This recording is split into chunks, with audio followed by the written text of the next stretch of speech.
आत्मप्रसिद्धी साठी आपण इथं आलेलो आहोत.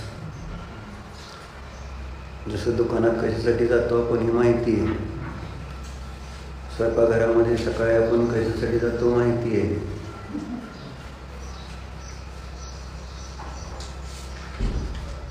तसं मग आपल्याला मंदिरात शास्त्राला जेव्हा आपण येणार तर आपल्याला माहिती पाहिजे आपण कशासाठी इथं शास्त्राला आलोय, कशासाठी मंदिरात आलोय, कशासाठी गुरूंजवळ आलो, याची आपल्याला माहिती असणं आवश्यक आहे.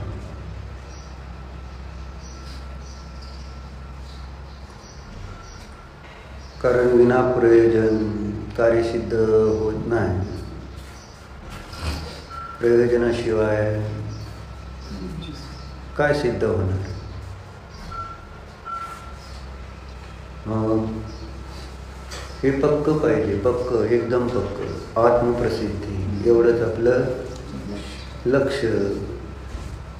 काही करून काल आपण बघितलं मरण स्वीकारून सुद्धा आचार्य म्हणतात तत्व कुतूहलता सुटली नाही पाहिजे. पण तत्व कुतूहलता आपल्यामध्ये उत्पन्नच होत नाही. आणि म्हणून आपण मागं चर्चा केली की हे असं कार्य केव्हा होतं, का होतं, तर जेव्हा पापाचा उदय आहे तेव्हा होतं. तत्व कुतूहलता जागृत होत नाही.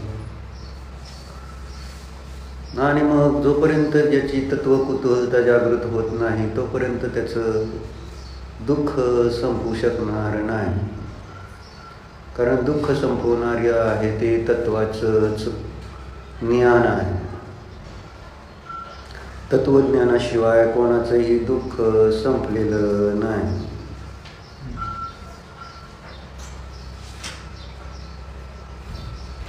मग जर असं आहे तर मला पण दुःख नको आहे. सर्व प्राणी मात्राला दुःख नको आहे. असा श्लोक आत्मशास्त्रामध्ये पण दुसरा श्लोक घेतला ना. सगळे जीव सुखाची इच्छा करतात म्हणून. पापनाशक और सुखदायक उपदेश असं म्हटलंय.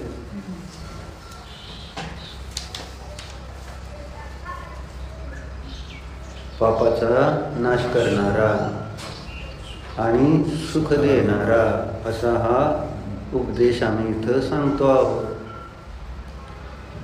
अब शास्त्रों के अर्थ के संबंध में शिष्यों को होने वाले भय को दूर करते हैं. शास्त्राचा जो अर्थ आहे त्याच्या संबंधी जे शिष्याला असणारी भीती आहे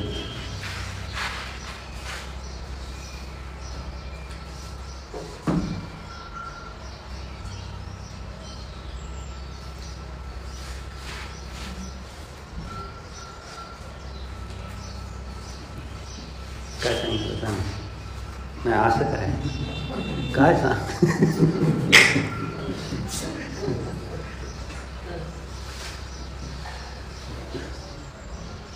काय चाललं तू सांगतो बेटा.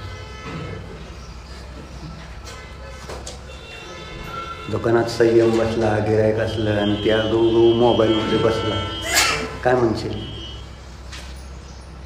काय करतो? गिरायक समोर दिसत नाही. मुलगा आहे म्हणून गप्प बसशील काय? जर गिरायक काहीतरी मागतंय आणि ती मुलगा खेळतच बसलाय, तू जेवायला गेला आणि ती मोबाईल खेळत बसली, टी व्ही बघत बसली, किंवा मैत्रीण आली त्यांची गप्पा मारत बसली, काय म्हणणार? जेवायला आलं, गप्पा काय याचा गप्पा मारायचा वेळ आहे का? म्हणजे एक सामान्य आहे. आत्ता तेच सांगतोय, प्रयोजन घेऊन डोक्यात या ना. तिथं दुकानात बसला जरी निवांत असलं तरी सारखं दरवाजाकडे लक्ष असतं, कोण गिऱ्हाईक येतंय का नाही, का नाही? कुठे लक्ष असतं? समोर नाही गिऱ्हाईक म्हटलं तर दरवाजावर लक्ष, येतंय काय, येतंय काय, येतंय काय, आलं आलं आलं. आणि त्याने येऊन ॲड्रेस विचारला,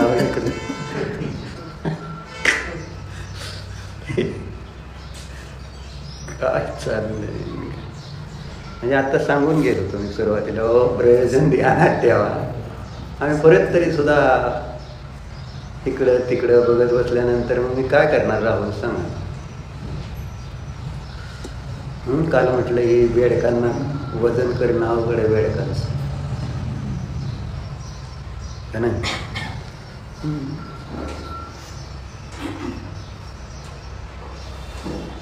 म्हणून त्याच्यासाठी एक गोष्ट सांगितली होती अशीच की एक असाच माणूस माझ्यासारखाच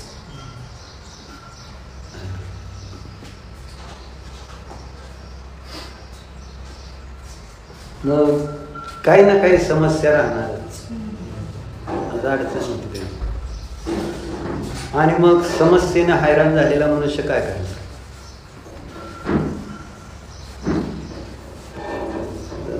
सामान्य सांगतो, समस्येने हैराण झालेला मनुष्य असाच एक, मग कोणी ज्ञानी विद्वान कोण साधू त्यागी भेटले तर जाते आणि तो काय म्हणणार, अडचण सांगणार ना. बाकी आता काय शरीराचा रोग झाला असता तर अजून कुठेतरी डॉक्टरकडे जाऊन तपासलं असतं, पण आता हे शारीरिक रोग पण नाही आणि मानसिक रोग आपल्याला स्वीकार नाही की जेणेकरून त्या डॉक्टरकडे जाता येईल. मानसिक रोग म्हणजेच मानसिक रोगचा अर्थ काय असतो? वेळ त्याचं नाव मानसिक असं समजलं जातं. आणि असं स्वतःला म्हटलं मी तुम्हाला, राहू इथं कोण आहे डॉक्टर? आपल्याला निवांत हरळ आहे म्हणून डॉक्टर.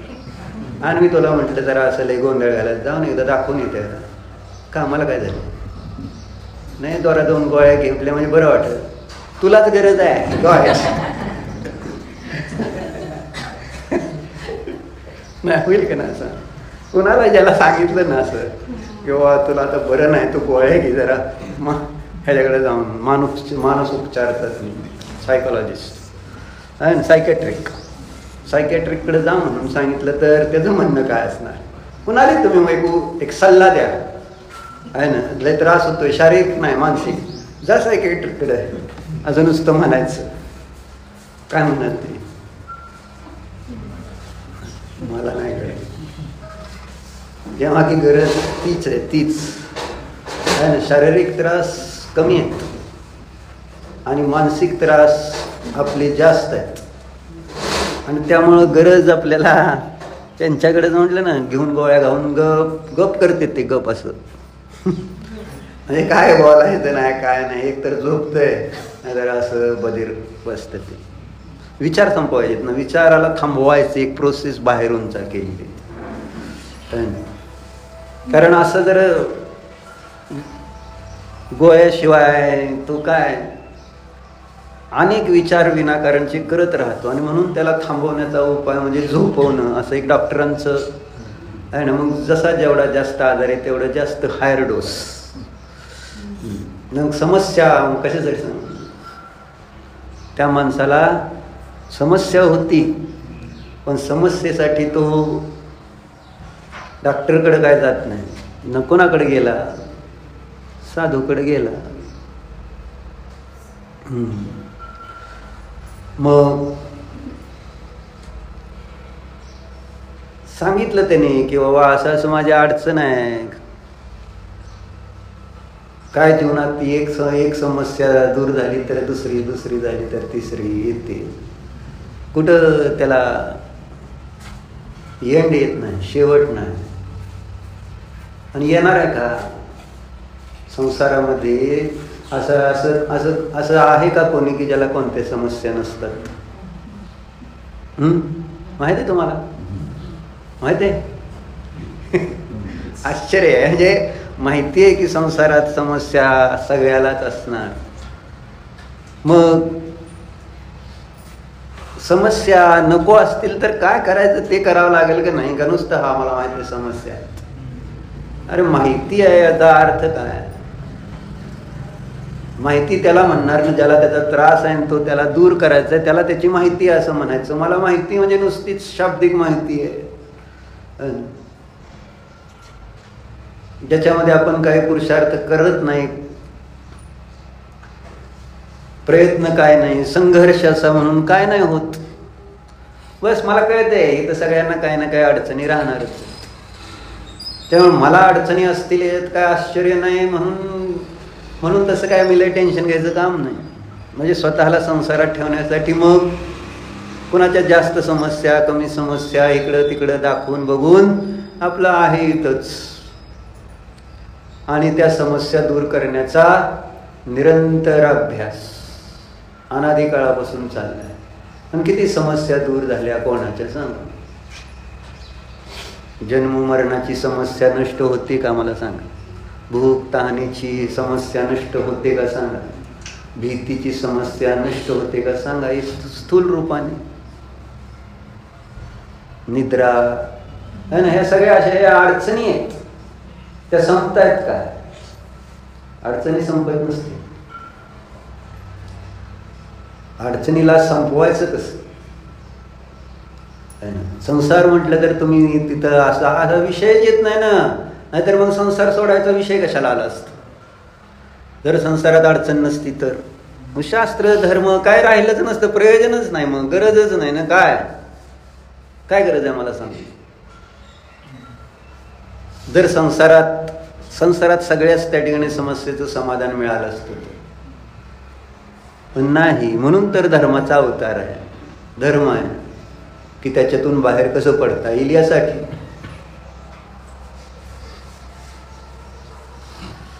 मग साधूने काय म्हटलं त्याला की तू एक काम कर म्हटलं, आज रात्री म्हटले तिथं एक उंटाचा कबिला आलाय, 100 उंट आहेत म्हटले. तर तू काय काम करायचं म्हटले आज रात्री? काय करायचं? बांधायचं नाही. नाही तर तुम्हाला वाटलं 99, 100 ती गोष्ट नाही. मला माहित होतं 99, 100 सगळ्याला एकसारखं उंट तसलंच असतं का? ते आणि त्याचा ह्याचा संदर्भ नाही ना. मग दारात बसू नका जावई, लागत इकडं बसा. हां असं.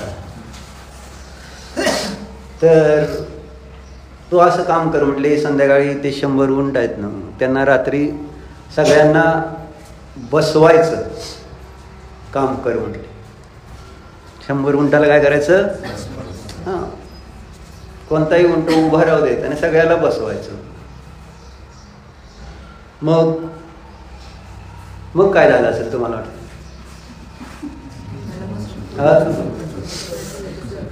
100 उंट आहेत, 100 असं असं तुम्हाला कसं काय म्हणतात? ते तुमचंच काम आहे म्हणून त्याच्यासाठी चाललं राहा. एकाला कुठंतरी जरा एकाग्र करायला गेलं तर दुसरा व्यग्र होतो, असं होतं. रात्रभर त्याने प्रयत्न केला, पण बसू शकला का 100च्या 100 उंटांना तो खाली? नाही बसू शकला. नाही. मग असंच आहे म्हटले, जीवनामध्ये समस्या अशाच काहीला त्या ठिकाणी तुम्ही आहे ना बसू शकला म्हणजे काहीच समाधान करू शकताल, पण पुन्हा काही समस्या येत राहणार आहेत. हे असं आहे संसारामधलं कार्य, अशाच पद्धतीनं चालतं. तेव्हा विकल्प न करता शास्त्र सांगत राहायचं. आलं चर्चा लक्षात? काय चाललंय काय नाही हा विकल्प महत्वाचा नाही. तर चर्चा सुरू कुठून झाली आपली? काय सांगत होतो रे गिरीश?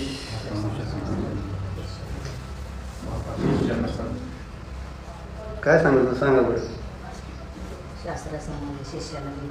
हो, पण काय सांगत होतो? उगाच का असं मला प्रश्न असतो नाही. संबंध काहीतरी जोडला पाहिजे का? मी उग एकदा इकडचं कुत्र्याचा पाय मांजरेला असलं काय चाललंय?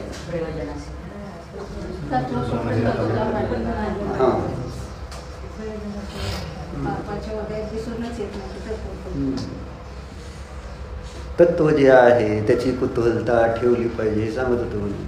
मरण आलं तरी चालतंय, कारण तत्वाच्या ज्ञानाशिवाय सुखाची प्राप्ती नाही हे सांगत. आणि सगळ्याला सुख पाहिजे हे सांगत होतो मी, आणि म्हणून हे आपला श्लोक निघाला होता. आम्हाला सुख सगळ्यांना पाहिजे. मग सुख सगळ्यांना जेव्हा पाहिजे तेव्हा त्याचा उपाय जर आचार्य सांगतायत, तत्व कुतूहलता. मरण स्वीकारा पण तत्व कुतूहलता सोडू नका, असं आचार्यांचं म्हणणं होतं. जसं कालही सांगितलं उदाहरण आहे ना, 1942चं सांगत होतं ना काल गोष्ट तुम्हाला, ऐ वतन मेरे वतन है ना. त्यावेळेस गांधीजींनी एक सभा मुंबईला घेतली होती, आणि त्यामध्ये त्यांनी एकदम शॉर्टमध्ये सांगितलं लोकांना. गांधीजी जास्त काय नाही, जसं आचार्य शांतसागर महाराज जास्त विस्तार नाही माझ्यासारखा, किंवा तिथं पायसागर महाराज त्यांचं प्रवचन त्यांच्या काळामध्ये जास्त चांगलं, गर्दी वगैरे तिकडे भरपूर असायची. शांतसागर महाराजांचं असलं तर अशी फार गर्दी नाही, असं होतं. कारण त्यांची एक सांगण्याची शैली. महाराज मात्र जे काय सांगणार एकदम टू द पॉइंट आणि तेवढंच असं. तसंच गांधीजीचं पण सांगणं तेवढंच, असं काय प्रभावी वक्ते होते असं नाही. काका काका हो मग रिंग येणार आहे, ते आणायचंच नाही तात, असा आमचा नियम आहे इथला, है ना. काय करतोय आपण? पाप लागतं, बाकी काय नाही. तुम्हाला पापापासून वाचवण्यासाठी सांगितलं, नाहीतर वाक्याला बोलला तरी काय मला अडचण नाही. त्याचं फळ तुम्हाला नरक आधी दुर्गतीत जावं लागेल. बघा मग चालतंय का? मग किती बोला, किती रिंग येऊ द्या. सगळेजणांकडे फोन आहेत, प्रत्येक जण म्हणाल रिंग आलं बोलत बसलं तर मग शास्त्र कशासाठी? आलोय कशासाठी इथं?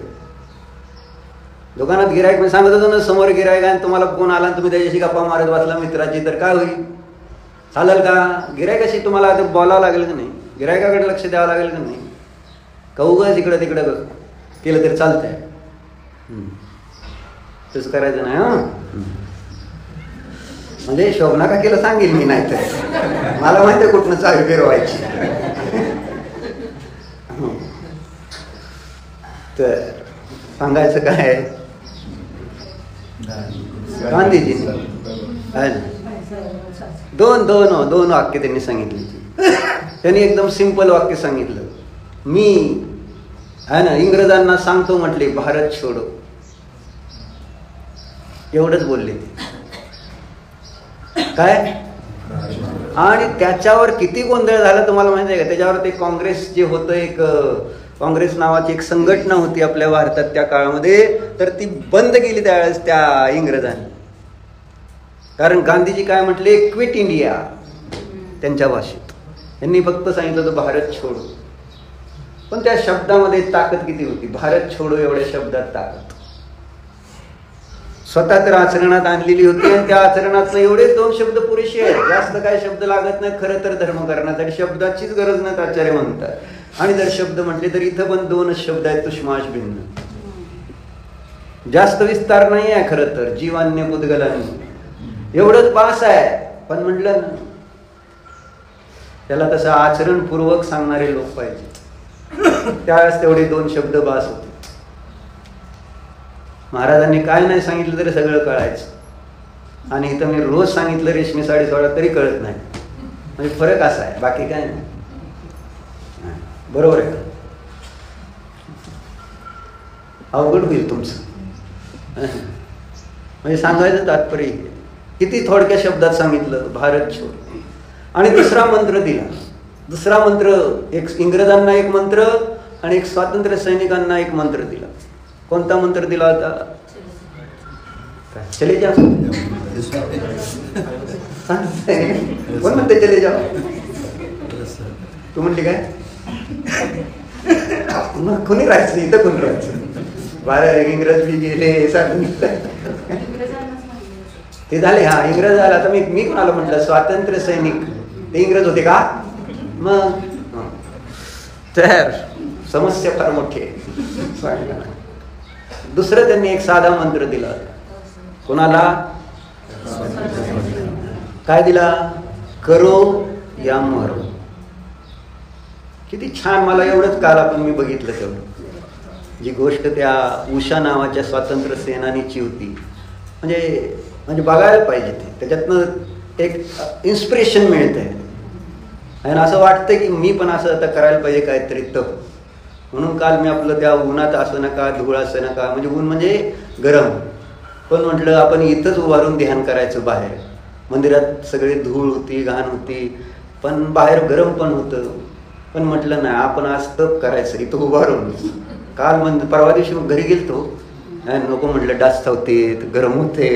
आपलं खोलीत जाऊन मस्त फॅन एशी लावून आपलं मस्त मध्ये करता येईल. डास नाहीत काय. पण ते संघर्ष खरं बघितल्यानंतर अशी एक प्रेरणा मिळते की काय होतं त्यावेळेसचा काळ. कसे लोक होते. त्यांच्या मनामध्ये कशी आहे ना रग मे काय म्हणायचं. रग म्हणजे कणाकणा आहे ना. एक स्वतंत्रतेचा कसा जोश होता. हे पाहुण्यांनी पण केलं आणीबाणीच्या काळात. जोश आहे ना. इंदिरा गांधी म्हणजे काँग्रेस हे इंग्रजच त्यांच्या दृष्टीनं. आणि त्यावेळेस त्यांनी आणीबाणी लावली तर रात्री सगळीकडे त्यांनी बार्शीमध्ये पत्रकं वाटली अन्याय होतोय म्हणून. आणि एकदम जोश. तरुण असतील ना त्या काळात. तरुणच होता ना.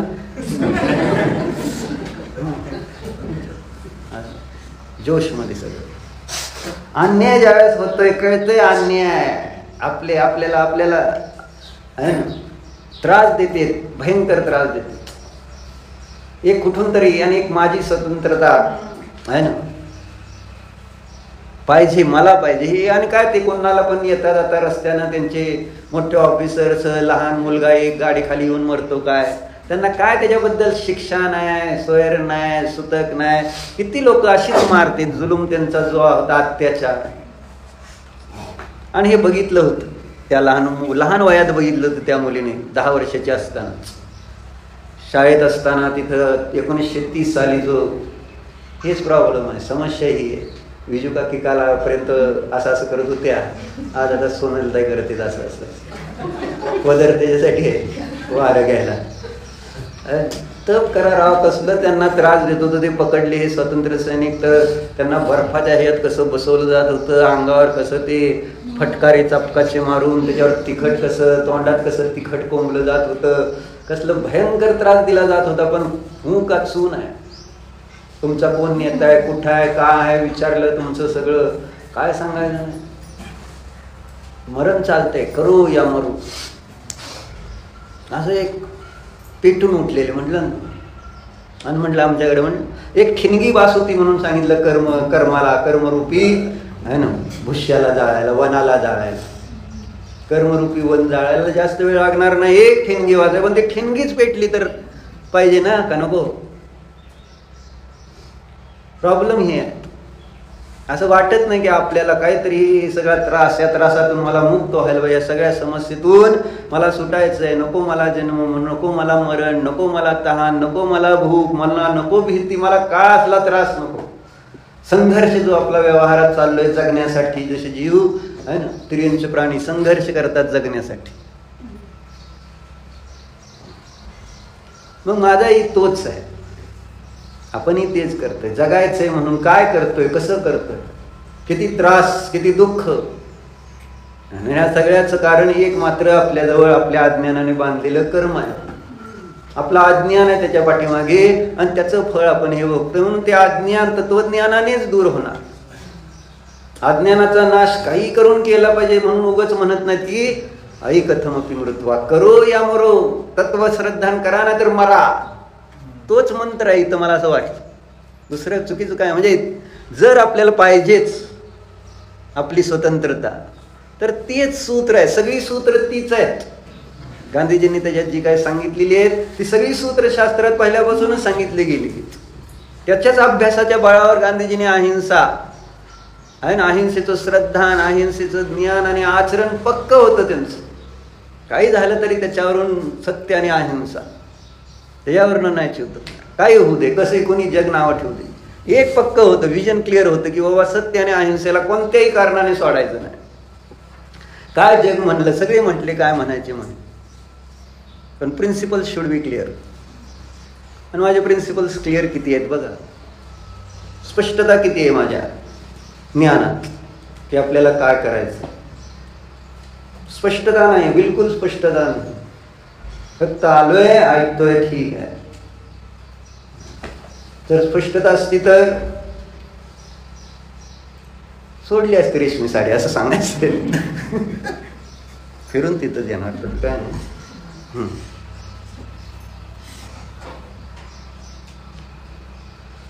अडचणी येते.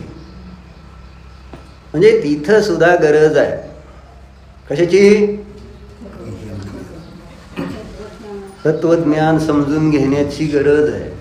अगदी मरण स्वीकारून सुद्धा. पण हे तुमच्या लक्षात येणार नाही अक्षर, तर येते लक्षात. आणि मग काय तत्वज्ञानाचा काय अभ्यास करतो आपण.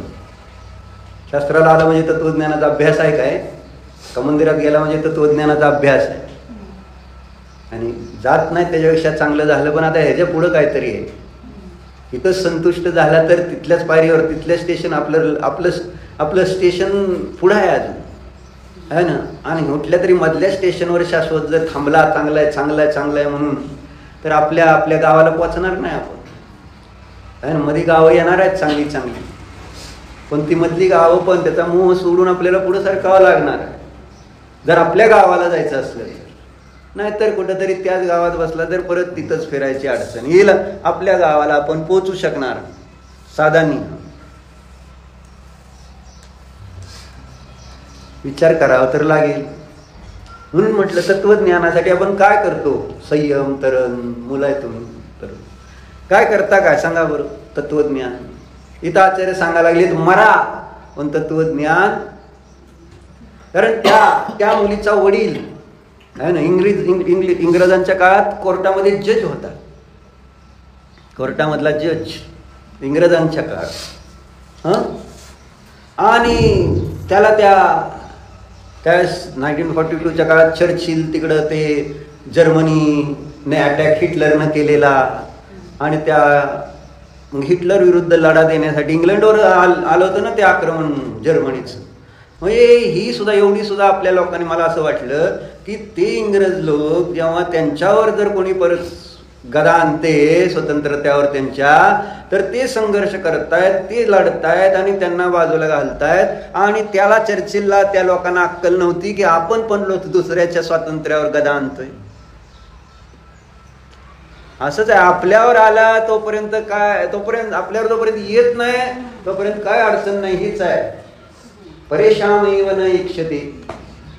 मला नाही ना काय अडचण, मग मला काय, मी विचार करायचं कारण आणि जिथं त्या इंग्रजांवर, ब्रिटनवर जर्मनीने अटॅक केलेला आहे त्यावेळेस त्या चर्चिलचं भाषण झालं, सगळं झालं. आणि त्यावेळेस मग इथले भारतावर त्यांचं राज्य आणि भारतातला त्याचा ते मुलीचा वडील जज, तो ते भाषण ऐकतो आणि तो बघा किती चर्चिल चांगला आहे, त्याने त्या ठिकाणी त्या जर्मनीचं म्हणजे किती भाषण भारी केलं, त्याने तिथं भाषण केलं होतं त्यावेळेस जबरदस्त असं. त्यामुळं मग ते लढायला तयार झाले आणि सगळं असं झालं. इथं भारतातल्या लोकांवर ते भारतातला तो जज त्या मुलीचा वडील म्हणतोय बघा त्या चर्चिलमुळं आपल्यावर आज हिटलरनं आक्रमण केलं नाही म्हणजे. किती चांगला आहे, कोणाचं कौतुक कोण करते. इतके पण ते वाईट नाहीत असं तो आपल्या मुलीला नेहमी सांगायचा. पण मुलीच्या ह्याच्यामध्ये ते नव्हतं, ते रक्त नव्हतं. तिला उषा नावाची ती मुलगी सुरत मधली ती होती. 2000 साली तिचं निधन झालं. असं सगळं दिलंय त्याच्यामध्ये, मला कशाला माहिती असतंय पण दिलंय सगळं. 1998ला तिला पद्मविभूषण पुरस्कार वगैरे पण दिला. जाऊ दे, सांगायचं हे होतं. आणि ती वडिलांना जेव्हा आता त्या जज साहेब झाला मोठ्या, म्हणजे त्याला इंग्रजांनी गाडी दिली, कारण तो मोठ्या कोर्टातला वकील झाला म्हणून त्याला एक इंग्रजांनी गाडी, आणि इंग्रजाच्या गाडीच्या पुढं त्यांचा झेंडा पण असणार. आणि असं सरप्राईज, मुंबईमध्ये त्यांची बदली झालेली आहे आणि सरप्राईज त्याला, म्हणजे इतके दिवस गाडी नाही काय नाही. आणि एक दिवस बाहेर हॉर्न ऐकू आला तर ते मुलीला म्हणते थांब ती बघायला चाललेली असते कोण. मग सगळे मिळून जाते, म्हटले बघ मला गाडी दिली. आणि ती गाडी बघती, आनंद होतो, पण तेवढ्यात तिला झेंडा दिसतो आणि तिला एकदम डोकं सरकतं. वडील जातेत, गाडीचं दार उघडतेत, मागं 3 जण बसतेत, म्हणले स्वतः बसतेत आणि वाट बघत येतेत काय बसतेत काय. आणि त्या मुलीचं लक्ष पूर्ण कशावर, ही इंग्रजांची गाडी, इंग्रजांनी दिलेली गाडी. आणि मग ते वडील म्हणते ये बस. त्यावेळेस ती येते, दार बंद करते तिथलं, आणि ते चर्चिल की गाडी तुम्ही मुबारक. मी काय तसल्या गाडीत त्यांच्या बसत नसते. देशभक्त त्याला म्हणायचं भक्त, कळलं. आणि आपण जैन, काय की चैन, ना दिन में चैन ना रात में चैन, असलं एक म्हटलं जात. कसलं ते, ना अहिंसावर श्रद्धा आहे, ना सत्यावर श्रद्धा आहे, कसलीच कुठलीच त्या ठिकाणी श्रद्धा सम्यक नाही. कसं म्हटलं हे काम आहे. आणि कौतुक आम्हाला सगळं कोणाचं, मऊ किती असते, मऊ कौतुक कशाचं आहे. तसं त्या वडिलांना कौतुक कोणाचं, इंग्रजाचं. तसं मला कौतुक कोणाचं, अज्ञानाचं कौतुक आहे, मिथ्यात्वाचं कौतुक आहे, कुतूहल आहे. सगळं कुतूहल माझं कशाचं आहे, कशाचं असतं. हाँगकाँग बघतो, काय बघतो, आणि येऊन सांगतात काय बरं का, जे जाऊन आले ना आता, कोण जपानला जाऊन आला आमचे लोक, हे कुठं हाँगकाँगला जाऊन आले, कोण काय खायला नाही, निवळ घाण सगळं, एक हॉटेल नाही, आणि अगदी आपदा करून जेवण मिळालं नाही बिचाऱ्याला.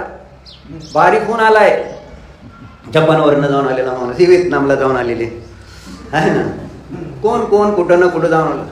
खायला काय खायचिलं, मग जाताना घेऊन जायचं ते शिळं पाकं कसं तरी खात. म्हणजे किती गृद्धता की मला बाहेरचं बघायचं, पोटाची भूक मारून इथं आपण घरी आहे ना म्हटलं तर चालणार नाही. आणि तिथं जाऊन फॉरेनला, दुबईला जाऊन आलं ना कुठेतरी, नियम असून सुद्धा आहे ना, पण बघायचंय बोले आता करू, ऍडजस्ट करू आता पोटासाठी काय. हे असं ह्याचं नाव आहे त्या पर विषयासंबंधीची किती आस चालतंय, सगळं चालतंय. म्हणजे सगळं माहित आहे, बाहेर घाणच आहे, खायला काय, बरोबर आहे. मग ते सगळं गौण असतं का नाही, गौण. त्यांच्या देशात गेलो, त्यांचं सगळं आपण काय, हे सगळं आपलं अनुमोदन झालं का नाही त्यांच्या ह्याच्यासाठी. तिथं जे तुम्ही पैसे खर्च केले, मग त्यांच्या इकॉनॉमीमध्ये तुम्ही सहभागी झाला. लाख रुपयाचे, 2 लाख, 40 लाखाचं बिल येत होतं नाश्त्याला त्यांना ना, म्हणजे एवढं असं 40 लाख, करन्सीच तशी होती तर काय. नुसते कल्पनेची शून्यतेवर विचार आला आहे ना. शून्याची त्यांच्या नोटामध्ये 1 लाखाची नोट, 2 लाखाची नोट त्यांनी आम्हाला कौतुकाने दाखवली होती. हे बघ 2 लाखाची नोट. मग शून्य जे आहेत पुढचे का आहे का हिशोब करायला अवघड जाईल का नाही? जास्ती शून्य असल्यावर. कमी शून्य असली तर हिशोब लवकर होईल. पण आता हे एवढे शून्य आता लक्षात राहत नाही. एकावर किती शून्य म्हणजे लाख नाही, म्हणजे कच्च आहे म्हणजे किती रे आयु? कसं काय आहे लाखापर्यंत फरक आहे ना. कोटवर किती असते रे? 6 8 7 असते. कसं काय?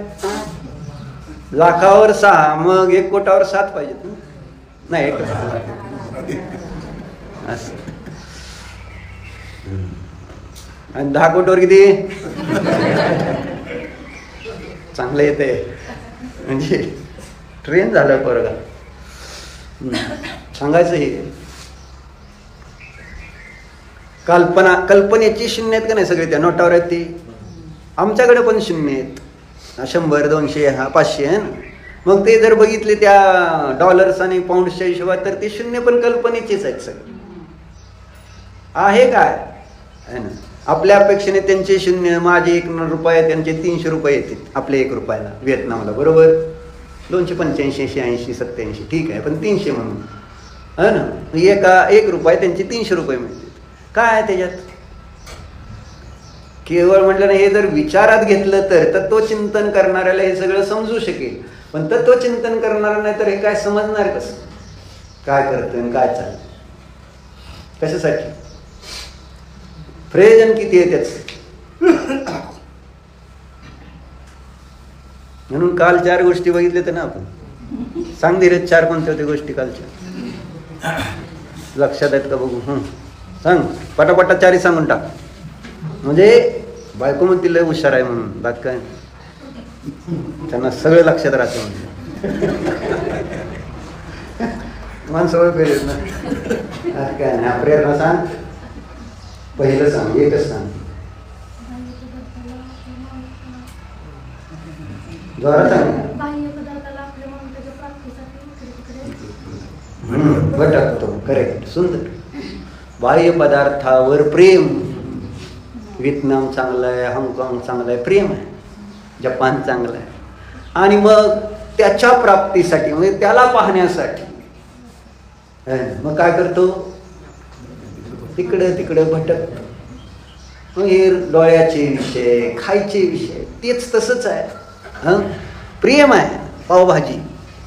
मग काय प्रेम आहे? शेंगभाजी प्रेम आहे. करकमला जाऊन खायची.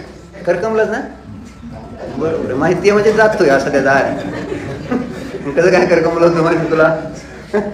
कधीतरी गेला असशील, जात असशील कधीतरी. जैन शेंगाभाजी. कुठं शेंगभाजी, कुठं कसली भाजी? इथं ह्याच्याकडे पण मिळते ना. काय नाव त्याचं? इथला कोण? राधे. त्याच्याकडे शेंगभाजी भाजीच फेमस आहे की. करेक्ट. असं म्हणजे सांगायचं हे प्रेम जेव्हा असतं तर त्याच्या प्राप्तीसाठी मन आपल्याला तिकडं खेचून नेत. चला चला चला चला. मॅग्नेट आहे, मॅग्नेट.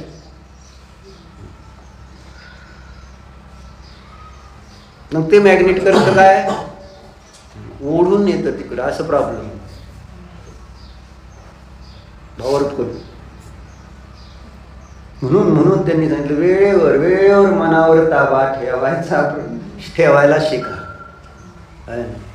मन चंगा तो कटुती में गंगा असं म्हटलं एक ठिकाणी. मन चांगलं राहिलं पाहिजे.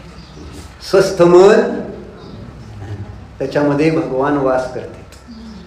स्वस्थ मनामध्ये. असं आहे. दुसरं काय सांगितलं होतं? काय मन काय करतं? मनाचं दुसरं काम काय? सूरज थांबा. वाचतो काय? वाचल्याशिवाय नाही. हा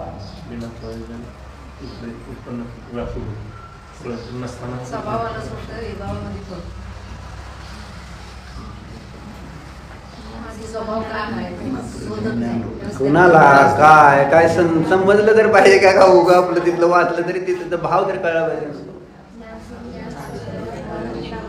ज्ञान स्वभावी आत्मा आहे. छान, तृप्ती त्याला येते. काल पेशंट कमी होते काय विचारलं. तर दुसरं ज्ञान स्वभावी मी आहे, चांगला असा मी आहे, भगवान मी आहे, परमात्मा स्वरूप मी आहे. किती छान वाटलं पाहिजे मी परमात्मा म्हटल्यानंतर. आपण परमात्मा आपल्याला कोणी म्हटलं तर किती छान वाटलं पाहिजे. किती आपल्याबद्दल स्वाभिमान, आपल्याला अभिमान वाटलं मी परमात्मा.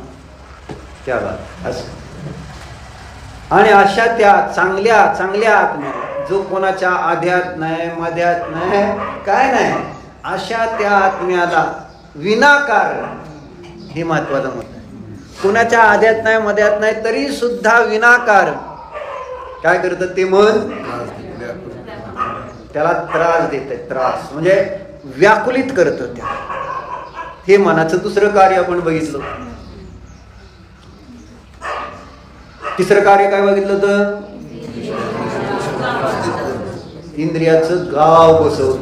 मन काय करतं? इंद्रियाचं गाव. खतरनाक गाव आहे, सगळी इंद्रियाची गाव. कुठं स्पर्शेंद्रियाचं कोणतं तरी गाव. कोणतं गाव आहे स्पर्शेंद्रियाचं? काश्मीर.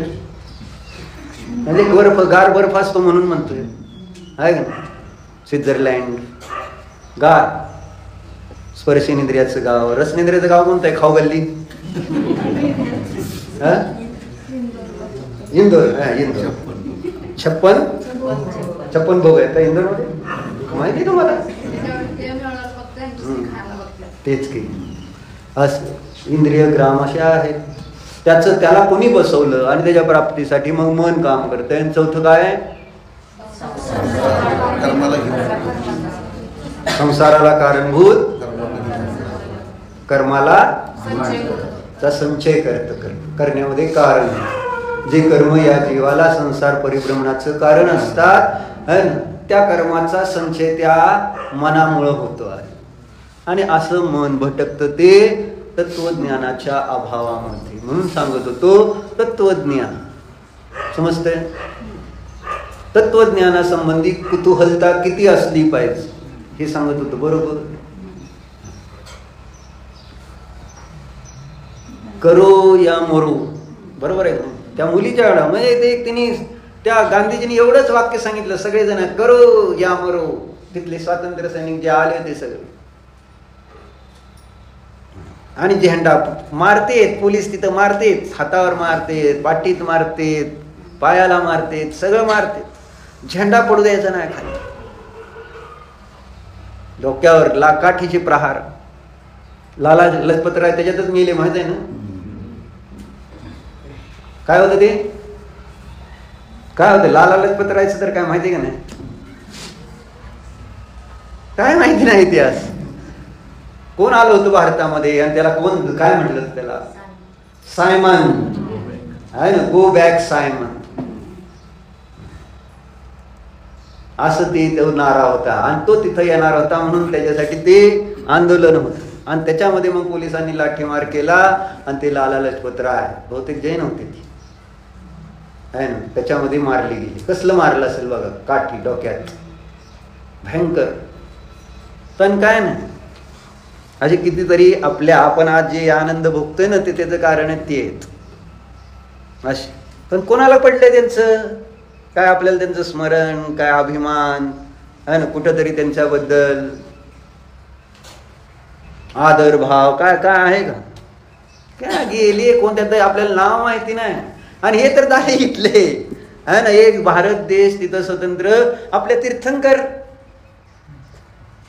कोण विचारतो? तीर्थ त्यांनी पण आमच्या स्वातंत्र्यासाठी काय नाही केलं? दिव्य ध्वनी. माझ्या स्वातंत्र्यतेसाठी त्यांची दिव्य ध्वनी फिरली. कोण विचारत? कोणाला काय त्यांच्याबद्दल? हे तीर्थंकर, आदिनाथ तीर्थंकर, पार्श्वनाथ तीर्थंकर, महावीर तीर्थंकर, कोणाचं कधी कोणतं कल्याण काय काय आपल्याला त्याच्याबद्दल माहिती? काल पार्श्वनाथ भगवंतांचं केवळ ज्ञान कल्याणाबद्दल माहिती तुम्हाला? असेल बाबा, तुम्ही सांगितलं कळलं आम्हाला. पण काय कशाला आपल्याला माहिती जास्त पाहिजे? कोणाचं कल्याण हे आत्ता झालेल्या तीर्थंकर म्हणजे कोण तीर्थंकर? कोणाला म्हणते तीर्थंकर? जे मोक्ष मार्गाचे नेता असतात आहे ना, भव्य जीवांना त्या उपदेश देऊन त्यांच्याप्रमाणेच मोक्ष मार्गावर लावतात, मोक्षाला नेण्याच्या अपेक्षेने. अशा तीर्थंकरांबद्दल तर काय आपल्याला असं वाटतं अभिमान आहे, माझे देव म्हणजे खरे खरे खरे देव. खऱ्या देवाबद्दल तर काय अभिमान. नाहीतर बघा बाकी सगळे कसे आहेत. आज खरे देव मिळाले त्याच्याबद्दल सुद्धा मला काय नाही. इतकं इतकं इतकं आम्ही त्या कर्माच्या अधीन झालेलो. गुलामगिरी त्या कर्माची अशी आहे. आणि याचं कारण एक मात्र आहे, अज्ञान. आणि ते अज्ञान म्हणजेच तत्वज्ञानाची कुतूहलता नसणं. काय तत्व की ज्यामुळं मी सगळ्या समस्येतून मुक्त होईल याच्यावर विचारच नाही. म्हणजे मला मुक्त व्हायचंय हा कुठं भावच नाही. कारण आपण पराधीन आहोत हे कुणाला अजून असं वाटतच नाही. कुणाला वाटतं सांगा? संयम वाटतंय तुला मी पराधीन आहे म्हणून, परतंत्र आहे असं कधी तुला स्वप्नात तर वाटतं का? सगळं हजर आहे, काय मागल ते. मग कशाला वाटतं मी पराधीन आहे म्हणून? शरीर तुमच्या मर्जीने काम करतंय आणि शरीराचे संयोग भोग फल तुमच्या मर्जीप्रमाणे तुम्हाला प्राप्त होत आहेत. आता मग मी कशासाठी आहे ना, आता मी स्वतंत्रतेची चळवळ कशासाठी, तत्वज्ञानाची कुतूहलताचं प्रयोजन काय आता? आणि मग मी क्रांती कशासाठी करणार की मला स्वतंत्रता पाहिजे म्हणून? कशाला पेटून उठणार आहे मी? मला स्वतंत्र व्हायचंय म्हणून. म्हणून तुम्हाला हे सगळं नॉनसेन्स वाटतं. धर्म म्हणजे कसं वाटतंय अक्षत काय आहे ते? काय नसतं. किती त्याच्यामध्ये आपल्याला जिज्ञासा आहे की काय सांगते ते. जीव तत्व काय, अजीव तत्व काय, आश्रव तत्व काय, बंध तत्व काय, काय आहे? किती जिज्ञासा आहे. जसं असेल तसं आहे ना. निदान इथपर्यंत पोहोचलाय पण तुम्ही अभागी का खरोखर भाग्यवान हे कळना अजून. न पोचलेले का पोचलेले अभागी? कोण अभागी? पोचून सुद्धा जर तुम्हाला हे तत्वसंबंधी जिज्ञासा नाही, तत्व ग्रहण करणार नाही, तर बाकीच्यांना तर मिळालं नाही म्हणून त्यांना अभागी म्हणायचं काही कारणच येत नाही. पण मला मिळून सुद्धा जर मी त्याला प्राप्त करणार नाही माझ्या तत्वाला, चैतन्य तत्वाला, तर माझ्या एवढा बेकार कोण नाही आहे बाप. पण असं कळलं पाहिजे. म्हणजे पोचलोय पण आपण पुढचं काम करत नाही, तत्वाची जिज्ञासा ठेवत नाही. आणि जेव्हा की मला सुख पाहिजे, दुःख नको आहे, ही चर्चा आपण वाजतो तेवढं पूर्ण करू. अब शास्त्रों के अर्थ के संबंध में शिष्यों को होने वाले भय को दूर करते हैं और इस ग्रंथ में उनकी प्रवृत्ति अर्थात प्रयोजन के अनुसार ही वर्णन करते हैं. इस आशय को स्पष्ट करने वाला दुःखात इत्यादी सूत्र कहते हैं. म्हणजे तुमचं जे प्रयोजन आहे, तुम्हाला जे इष्ट आहे तेच आम्ही या ग्रंथात सांगणार आहे, दुसरं काय नाही सांगणार. तुम्हाला काय आवडतंय, काय आवडतंय आणि तेच सांगणार आहे, तोच उपाय. मग हे वाचायला पाहिजे, ह्याच्यावर जिज्ञासा का दुकान आणि धन? कळलं नाही ना. तुला सुख पाहिजे ना, मग इथं देतोय मी तुम्हाला सुखाचा खजाना, सुखाचा नक्षा सगळं दाखवणार आहे तुम्हाला. ज्या सुखासाठी तुम्ही धन कमवताय, धडपडताय, मरताय, सगळं चाललंय, त्या सुखाचं इथं वर्णन करतो म्हणते. बघ काय लिहिलंय. दुःखात बिभेषि नितरा मभिवांछसि सुखमतो अहमप्यात्मन् दुःखापहारि सुखकर मनुष्मासी तवानुमतमेव. हे आत्मन तू दुख से डरता और सुख की वांछा करता, इसीलिए मैं दुखहारी और सुखकारी रचना करता. हे आत्मा, तू दुख से बहुत डरता है और सुख को सर्व प्रकार से चाहता है, इसलिए मैं भी दुख दूर करने वाले और सुख उत्पन्न करने वाले वांछित अर्थ का उपदेश करता हूँ. कुछ लोग इस भय से शास्त्र का अनादर करते हैं, अर्थात उसका अध्ययन नहीं करते कि श्री गुरु हमें सुख छोड़कर कष्ट साधन का उपदेश देंगे, परंतु ऐसा भय करके तू शास्त्र का अनादर मत कर, तेरा अभिप्राय दुख दूर करने का और सुख प्राप्त करने का है, उसी प्रयोजन से हम तुझे सुखी होने के सच्चे उपाय का उपदेश देते. कळलं असलं तर बघ, घाबरू नका. इथं काय कष्ट, तुम्हाला कष्ट देण्यासाठी चर्चा नाही. धर्म हा कष्टातून मुक्त करवणार आहे, सगळ्या समस्येतून सोडवणारा धर्म आहे. आणि मग आपण त्याच्यावर कुठंतरी श्रद्धा ठेवून त्याचा विचार करून तसा आचरण यथाशक्ती करण्याचा प्रयत्न केला पाहिजे. ओम नमः. हो प्रभू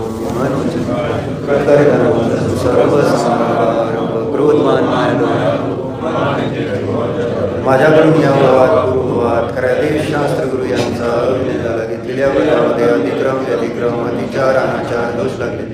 एकेंद्रियापासून पंचेंद्रियापर्यंत ज्या काही जीवांची हिंसा वेदना झाली, स्वाध्याय करीत असताना घडलेल्या या सर्व दोषांची पश्चाताप व्यक्त करून क्षमा मागतो. हे माझे सर्व दोष मिटल्यावो, मी माझ्यामध्ये राहो. या सर्व दोषांची मी प्राशी.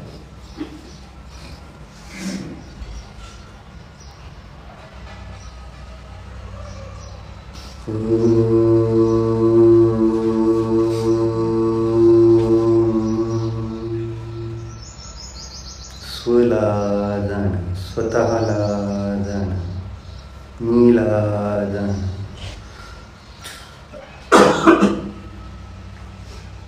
मी ज्ञान स्वभावी जीवच आहे,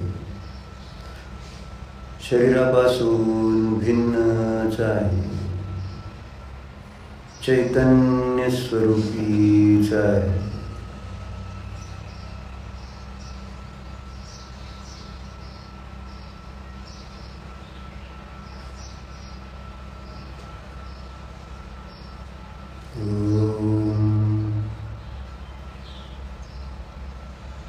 विसर्जन.